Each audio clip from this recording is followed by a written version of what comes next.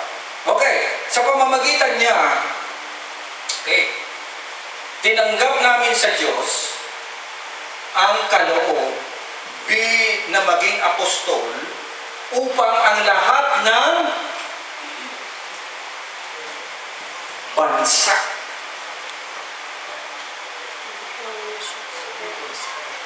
this time, hindi na sa Israel lang ang salvation, kundi sa lahat ng bansa. Kaya na-open po yan. Pero huwag naman natin itakwid yung pinanggalingan. Sa kanila po nagsimula yan. Kaya po nagkaroon ng anti-Semitism na tinatawag kasi hindi naman nila tinanggap ang Panginoon sa Kristo as Messiah hanggang ngayon. So naman, sinusubaybayan ko po yan eh. Meron po sila ngayon, ay dumating na yung Messiah 33, so pinapakita pa ng itsura, pogi. Lahat ng kabay doon ano. Ang problema lang sa Messiah, kaya nawawala, pag namatay. Amen. Pag namatay ang Messiah, hindi siya ang Messiah. Nabuhay bang, namatay bang Panginoon sa Kristo? Amen. So hindi siya ang Messiah sa kanila. Hindi po pa pastor na buhay na maghuli. Tayo yun naniniwala na buhay sa huli. Sila po hindi naniniwala na nabuhay na maghuli ang Panginoon sa Kristo. Hanggang ngayon po, hindi po sila naniniwala. Kaya ngayon sa Da Vinci Code na palabas, ang anak ng Panginoon sa Kristo nandun sa London. Sino nakapanood noon? Ang account nila kasi, yung babae, sino ba yung bida lang? Yung maganda lalaki, iniligtas niya, sabi nila, nakuha nila yung tinrace nila, ito, tinrace nila. Nakita nila na, may asawa ang Panginoong Hesus. Opo, meron po. Si Mary nga. Ang anak nila yung babae. Yun ngayon ang ng istorya. Ang ginawa kalimutan ang pangalan ng bidang lalaki, niligtas siya ngayong babae. Sabi ng babae, paano naman ako naging anak ni Jesus Christ? Di siya maniwala. Kaya na sabi, hindi mo ba na tinatarget ka para patayin? Tinatarget kasi siya para patayin. Kasi hindi siya naniniwala ng Panginoon ay Bisaya. Patayin na. Patayin din siya. Alam niyo yung ending kung ano? Sino nakalaan Da Vinci Code? Anong ending? Sabi ng bida, saka yung babae, yung anak ng Panginoong Hesus. Maghiwalay na tayo. Pakis, di kumis. Ang ginawa ng babae, pumunta na sa tubig. May tubig. Inihakbang yung paa. Ano yung na-expect niya? Ikaw, makakalakad siya sa ibabaw ng tubig. Kasi tatay niya, naglakad sa ibabaw ng tubig. Sabi ng babae, natawa ka ako eh. Sabi ng bigla. My God, gumanon siya, pumigil siya. Kasi pag nakalapad sa tubig yun, ibig sabihin, totoo. Sabi ng babae, ang tagal eh. Tapos biglang binaba. I know what you're thinking. Ay, napagaling yung bida. Ito na nagwakasyon.